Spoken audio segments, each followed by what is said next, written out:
Olá, boa tarde. Estamos às 12 horas e 18 minutos do dia 23 de novembro de 2023. Vamos gravar o capítulo número 5 da nossa série Governantes Invisíveis. Gravamos 4, a audiência caiu porque as sociedades secretas não querem saber disso, sabe que eu estou denunciando eles, mas vou continuar até o fim. Então, agradeço aos inscritos, aos nossos fiéis inscritos que estão continuando assistindo e perguntando, porque o assunto é candente. A gente tem que saber como foi que nós chegamos a essa situação terrível de hoje, dramática, em que o mundo está à beira de uma terceira guerra mundial, e foi através dos governantes invisíveis, das sociedades secretas e a carro e bike. Então temos que saber disso, e temos que saber da raiz, para ter certeza. Então, agradecendo principalmente aos meus alunos pessoais e aos meus 8 caribus, vamos dar início à nossa aula de hoje. Então, Superiores Invisíveis 5, né? Aqui está o nosso netbook que a gente está usando. Então tá aí, ó, Superiores Invisíveis 5. Vai ser gravado e vocês depois verão isso na sequência. Vamos começar? Crescendo a luz do dia, os cristãos começaram com Constantino no ano 312, com a dita intolerância, a sua infância Santa Helena. Mas foram reunidas com o imperador Teodósio. Ele não reuniu, né? Ele, na verdade, ele uniu porque Maxêncio perdeu a batalha e ele se tornou dono do império todo. Mas depois perdeu. E Teodósio, então, conseguiu reunir. Então, 312 é Constantino, que é dono de todo o Império Romano, imperador de todo o Império, e em 392 vem Teodósio o Grande, que vai governar também todo o Império. É o último imperador a governar o Império Romano todo. Depois, o Império se parte em dois, do Oriente e do Ocidente. Ocidente, capital em Roma. Oriente, capital em Constantinopla ou Bizâncio. Assim, não só se reuniram na metade do Antigo Império Romano, como também Teodósio fez algo incrível. Embora Teodósio tenha sido o último imperador do Ocidente a governar a antiga Roma Imperial, uniu os dois poderes, o temporal e espiritual. Isso ninguém imaginava, porque o imperador tinha ciúme do seu poder. E ele agora chamou o bispo de Roma, o Papa, para poder governar junto com ele. Então a cátedra imperial e a cátedra papal estavam lado a lado governando a cristandade. Ano 392. E assim, os dois, por consenso, poder civil e espiritual, Khrushchev e o bispo de Roma, então governaram todo o Império Romano. Bizâncio, também chamado de Constantinopla, separou-se do Ocidente, por causa de uma questão boba. São chamados hoje os católicos orientais ou Igreja Grego-Ortodoxa. São reconhecidos. Todas as duas são católicas. Católicos ocidentais, romanos, e católicos orientais, grego-ortodoxos. Se reconhecem. Então, mas separaram-se.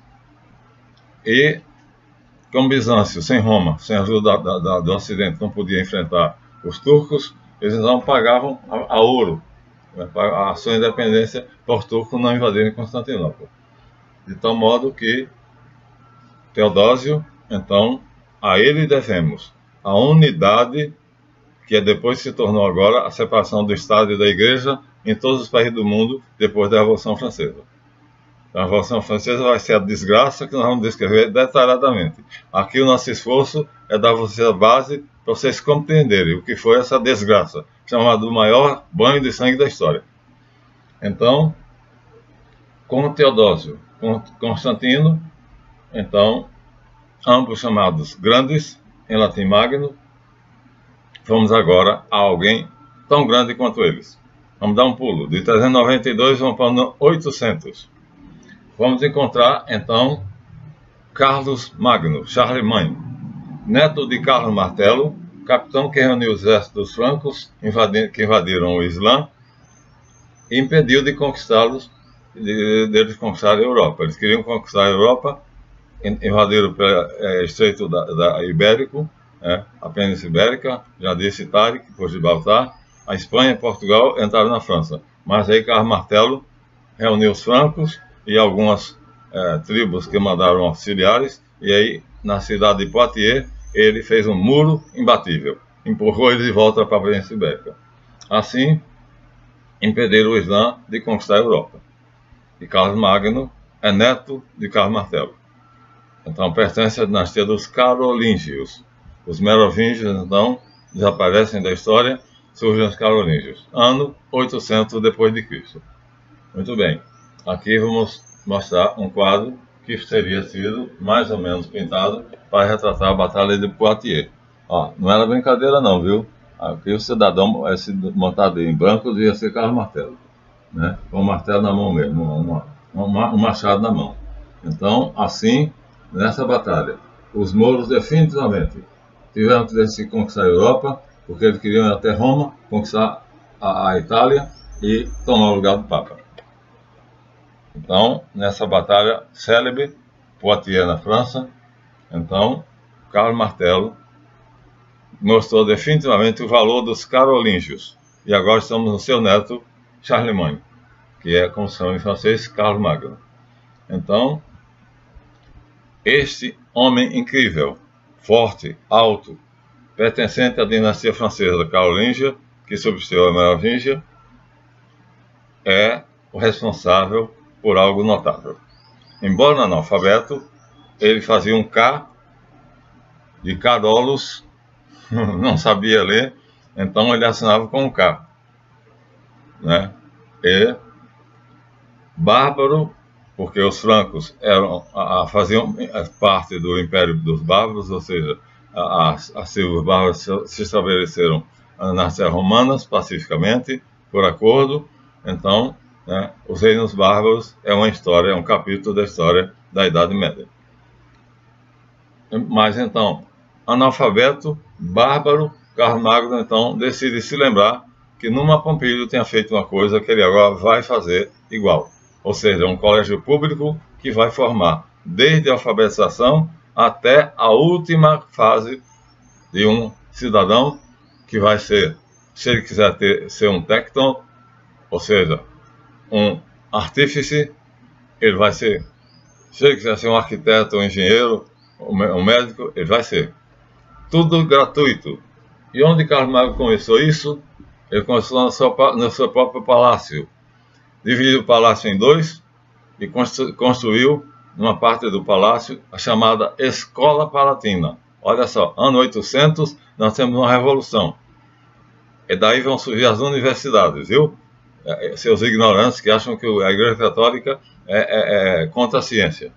Pois é, a partir de Carlos Magno vai haver o pequeno renascimento, depois vão chamar o renascimento falso de renascimento, mas esse é o verdadeiro renascimento. Então, o cidadão vai passar a ter gratuitamente ensino público desde a alfabetização até sair como doutor, técnico ou então com a máxima qualificação. De qualquer maneira, aqui nós vamos mostrar, já velho, esse homem notável. Aqui ele já não usava mais. Carlos Magno, imperador dos francos, então, famosíssimo, nós teríamos muita coisa a falar sobre ele. Então, um homem de valor e não era para brincadeira. Então, Carlos Magno, começando pela sua propriedade, o seu palácio, ele faz a escola palatina. Palatina vem de palácio, porque palatium, com T, em latim é palácio. Nos mesmos moldes que Numa Pompílio, no ano 660 a.C., tinha criado os colégios Faboro, ou seja, a escola dos artesãos.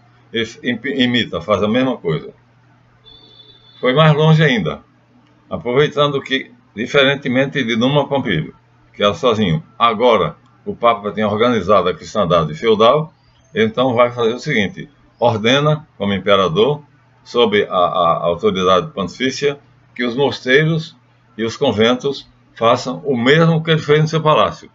Ou seja, os mosteiros e os conventos vão passar a ser escolas públicas e vão aceitar alunos e vão formar esses alunos, desde a alfabetização até o doutorado.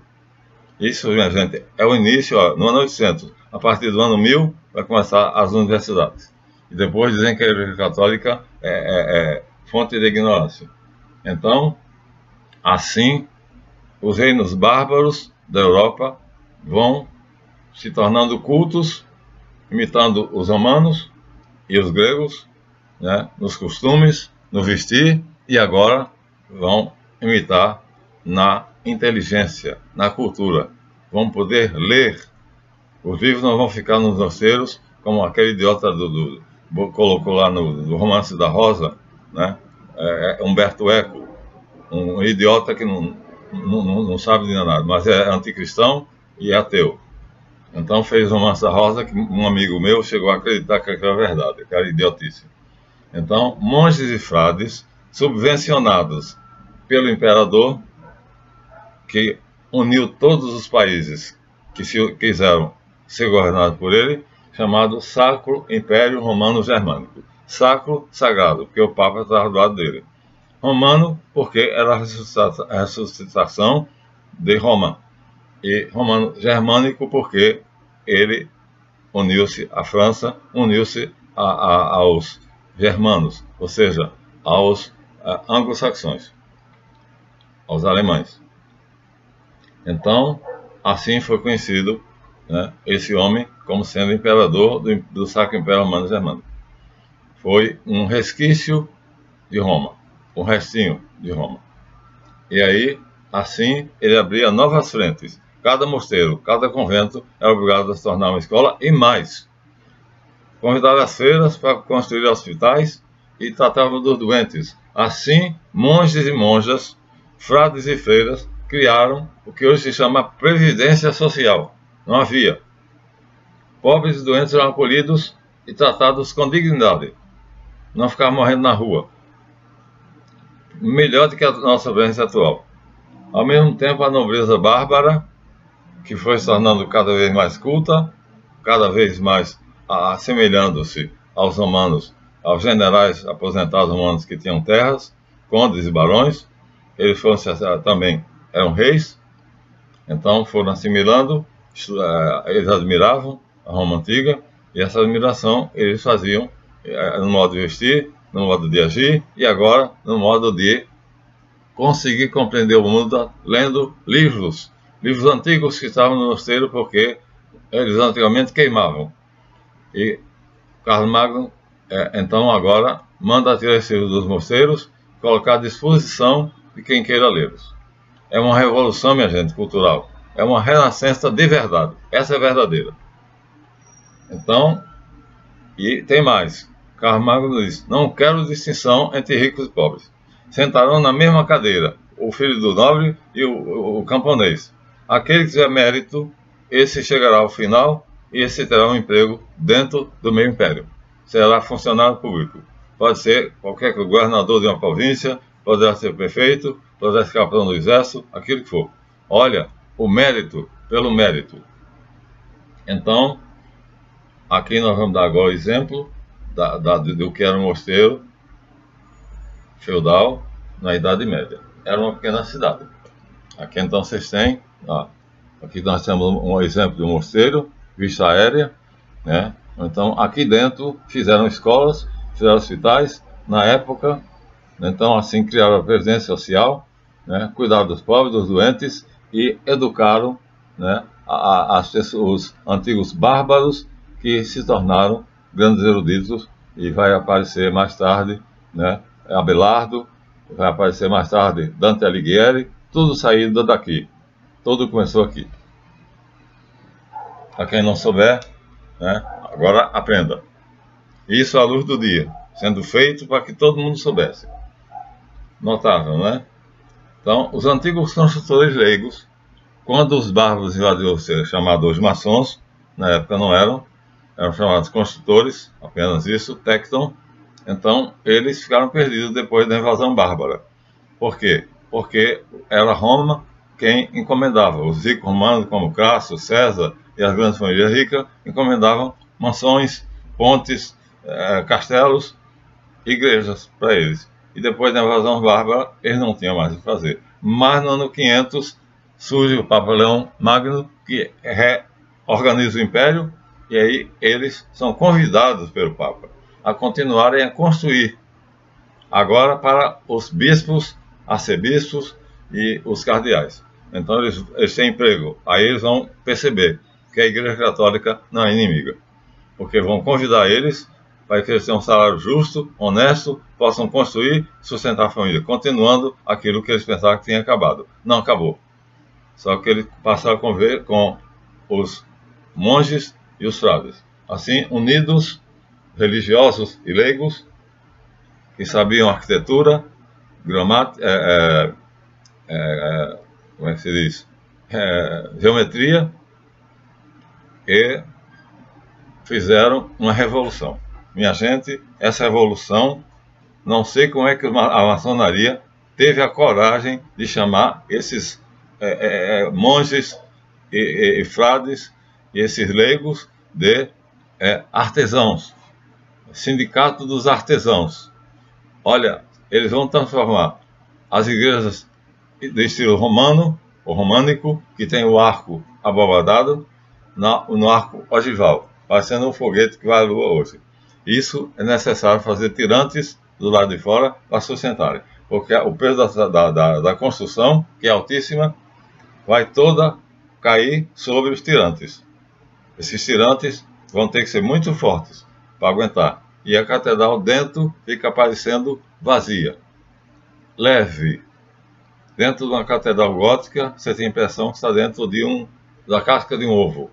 Enquanto isso, todo o peso da construção está sustentado por tirantes, que são, vamos dizer assim, construções laterais, muros que sustentam toda a construção. Esse foi o arco ogival. E aí, desse modo, surgem as catedrais. Nós temos aqui um canalha chamado Fulcanelli, que se vendeu, mas deixou esse livro para a gente, mostrando o mistério das catedrais. Ou seja, era tão bonito que ele terminou, não tem figura quase nenhuma. Ele mostra como é que Bruges, aquele lá, Bruges, aquela cidade que eu mostrei a vocês nos capítulos anteriores. Como é que os maçons, agora não com esse nome, vai fazer com que, unidos, né, aqui nós temos então os trabalhadores, os construtores, erguendo torres para fazer uma catedral gótica.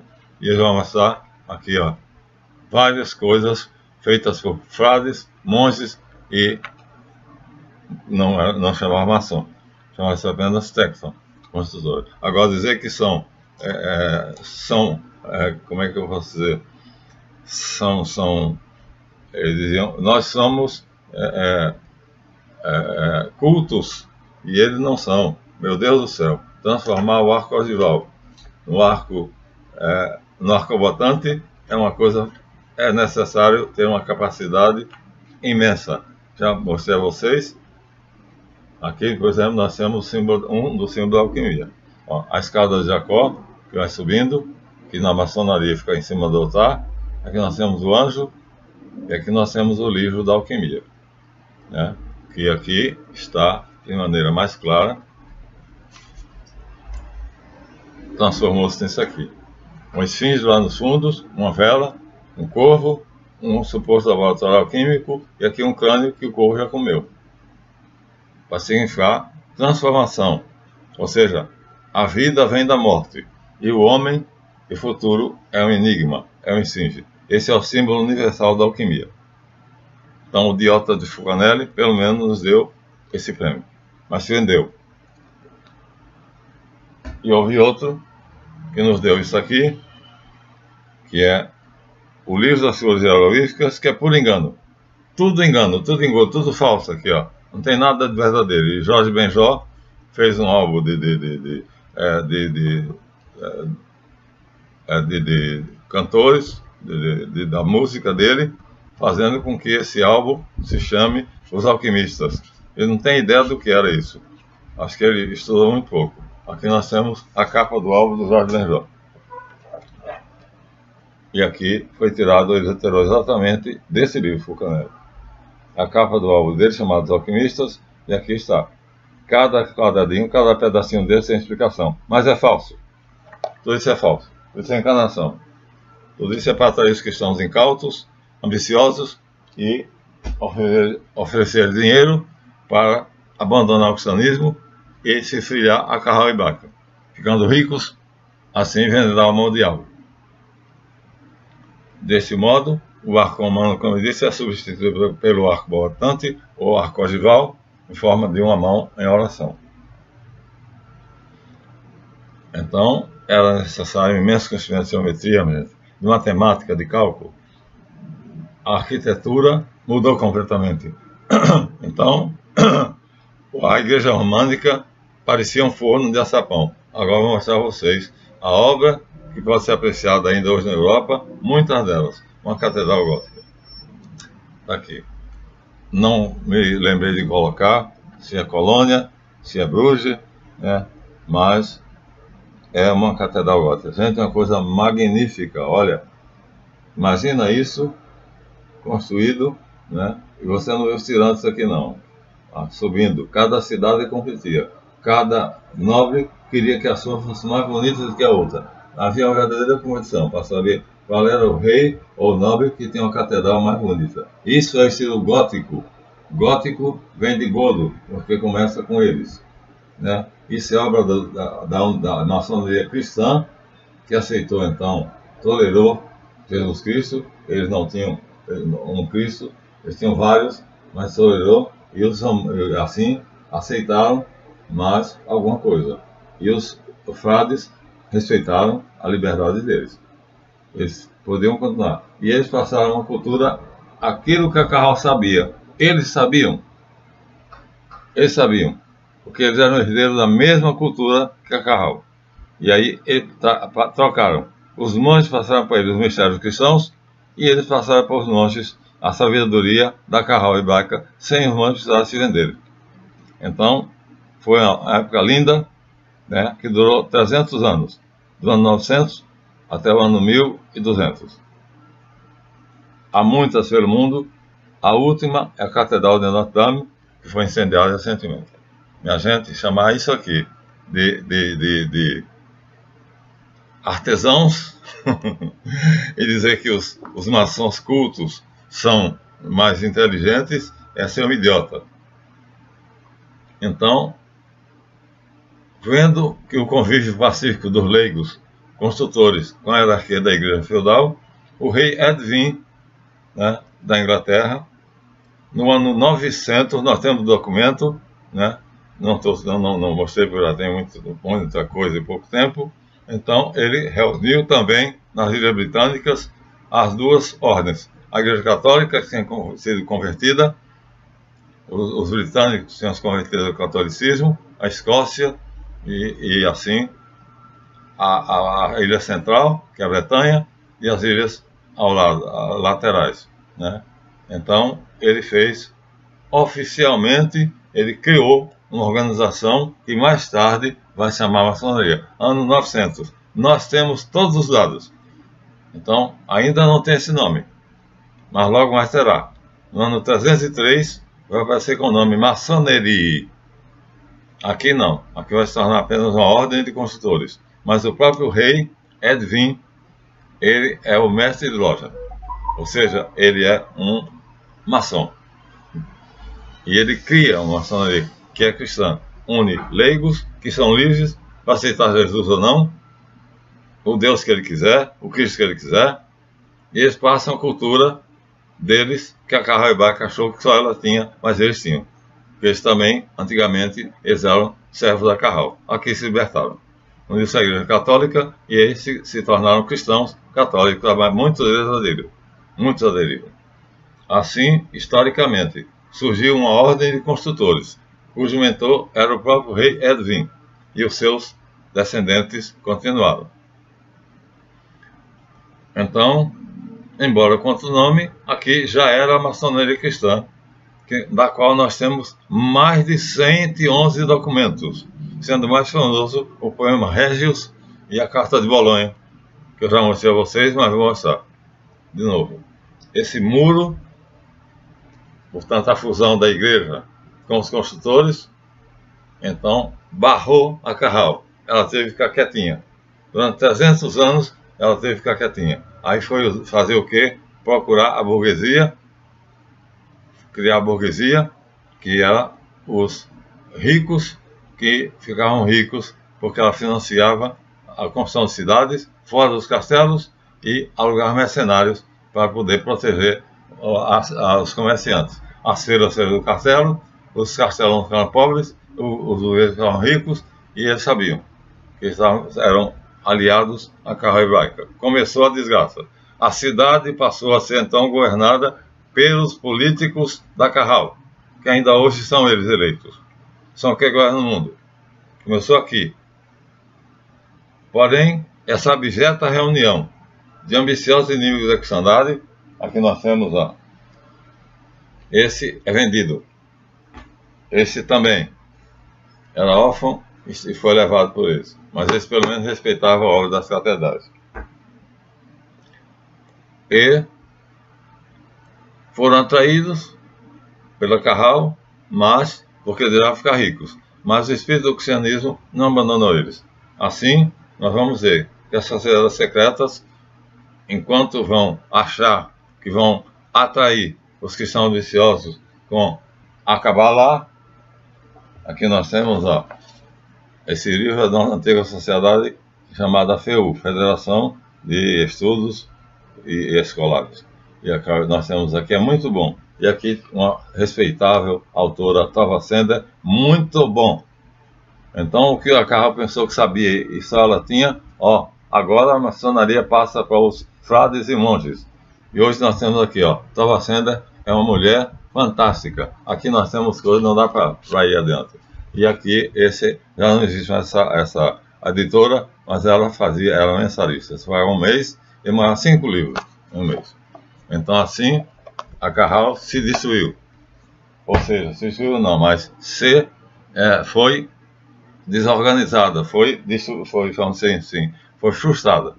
Mas ela fundou a Rosa Cruz, não essa é de Max Heider. A Rosa Cruz Áurea, aquela cruz que estava na capa do vídeo anterior. Que era foi quem fez a Revolução Francesa. Não, essa aqui não, viu? Essa aqui é respeitável. Max Heider, estou apenas mostrando porque é um livro que está disponível.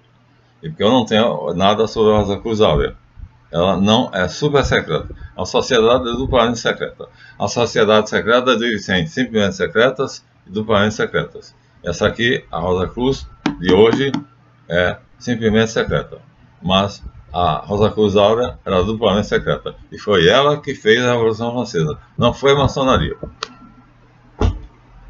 Não vamos dizer que o Max Heider se vendeu a Carral Hebraica. Não. Mas ele, de alguma forma, está ligado, ó, porque na cruz dele não tem filho de Jesus Cristo. E um juramento que o Rosa faz é não aceitar dentro de casa outra cruz que não seja essa que tem a rosa no meio. E a estrela de 5 pontas, que é o símbolo do homem. Grau 2 da maçonaria, vocês saberão mais o que é. Assim, os católicos se tornaram alquimistas, né, sem precisar se vender a Carral Hebraica. Aqui nós temos um velho alquimista do seu laboratório obscuro, mas isso aqui eles terminaram descobrindo. Descobriram ozônio, descobriram ligas metálicas, terminaram fundando a química. E não havia essa história de transformar chumbo em ouro, que ninguém jamais transformou chumbo em ouro. Mas a Igreja Católica tinha esse conhecimento. São Tomás de Aquino foi alquimista, Santo Alberto Magno foi alquimista, né? Um Papa do século XII teve como médico pessoal o arquifeiticeiro Cornélio Agripa. Então, a Igreja Católica se tornou, de fato, universal. Deixou de ser preconceituosa. Mas nós temos muitas coisas contra ela. Mas isso aqui estamos mostrando. Então, assim, os conhecimentos ocultos da Carral também se tornaram conhecidos pela maçonaria cristã e pela Rosa Cruz. Mais tarde vai se romper com a maçonaria e vai se tornar cristianizada, mas nunca completamente. E assim surgiram as sociedades secretas, que a Carral supunha que só ela tinha esse conhecimento. Mas hoje, ó, esse livro é uma preciosidade, gente. é um dos meus preferidos. É curtinho, ó. Curtinho, curtinho, curtinho. Mas aqui nós temos tudo, ó. A mesma coisa que nós temos no livro grande lá. Tá vendo? Os 4 mundos, os Roland. Nós temos aqui o relâmpago. Ó, como é que tudo começou? Os triângulos. Tá vendo? Daqui eu terei muita coisa para fazer. E aqui o relâmpago, ó. Tá vendo? Então, estava sendo aqui a árvore completa. Simplificada, mas completa. Então, as 10 Sefirot. Aqui está uma autora que merece nossa admiração. Não se vendeu. E nos deu hoje o livro dela está acessível. Assim, as sociedades secretas então deixaram de ser, vamos dizer assim, de depender da Kahal hebraica. Aqui nós temos, por exemplo, um quadro lindo, que é o símbolo, um dos símbolos da alquimia moderna. É o rei e a rainha. Então nós temos aqui a rainha e o rei vermelho e a rainha branca, porque o rei simboliza o sol, que queima, e a rainha simboliza a lua, que o que a luz é branca. Então aqui está um símbolo da alquimia, né? O rei está envolvido por uma serpente, não, tem um cajado, o rei tem um cajado na mão, e a rainha tem um lábaro escrito alguma coisa. Então vamos mostrar o quadro todo. Pronto, estamos enquadrando o mais possível. Isso hoje pode ser lido em Jung. A alquimia de Jung tem essa capa. Então, assim a Kahal hebraica ficava frustrada. Os cristãos não precisavam mais se venderem. Podiam continuar junto com os futuros maçons, que vai surgir o termo no ano 303, maçoneria, vai envolver os monges, os frades e os tecton. Mas os tecton sabiam muito de geometria. Então, acho que o maçom de hoje não tem a menor ideia que jamais conseguiu construir uma catedral gótica. E assim terminamos com esse quadro lindo, né, que é o símbolo atual da alquimia. A alquimia atualmente usa esse símbolo, a união, o matrimônio místico, o rei e a rainha, ou seja, o lado feminino e o masculino. Então aqui nós temos então o matrimônio alquímico, ou seja, você unir seu lado feminino com seu lado masculino. Isso é a tarefa final da alquimia. Pronto, mostrei a vocês, portanto, o capítulo 5, e mostrando que nós, cristãos, não precisamos de sociedades secretas. É só encontrar uma escola como o professor Van Lanff, ou como do meu amigo que me deu aquele diploma que eu mostrei a vocês. Como é o nome dele? Ah, meu Deus, esqueci agora. Então, a Associação Azul de Estudo da Mente. Então, sou sócio, né, no Paraná. Então, o nome dele fugiu. Não era para saber hoje. Então, nós temos uma notícia de 30 minutos, mostrando que temos hoje todo o conhecimento. Mas cuidado com a internet. É uma selva onde há muitos erros. Eu tenho a honra de dizer que meus vídeos só dizem a verdade. Se querem mentira, então vão. Mas se não querem, assiste meu canal. Agora baixou, porque os membros das sociedades secretas estão mordendo a língua com o rei envenenado, viu? As serpentes, com raiva de mim. Bastamos de 14 mil para 8 mil, não importa. Os fiéis continuam comigo assistindo e continuando a visualização. Assim, meus amigos, espero que vocês tenham gostado. Mais um vídeo, esse é o 5º, vai ser publicado não hoje, mas amanhã. Porque nós publicamos o 4 ontem, hoje não publicamos nenhum, eu fiz um short de manhã e amanhã então será publicado. Ou seja, é dia sim, dia não. Então, aqui eu me dissesse a vocês, aos 34 minutos e 33 segundos, quase 35, e o resto vai ser com o Richard que vai fazer, editar o livro, o vídeo e fazer a introdução. Boa visualização, obrigado por seguir o canal, persistirem conosco, apenas 8 mil, né? 6 mil fugiram. Por quê? Porque não suportam ver a verdade. São mentirosos, filhos do diabo é o manto da mentira. Nós somos filhos de Deus e continuaremos a ser. Não é porque somos da Igreja Católica, não.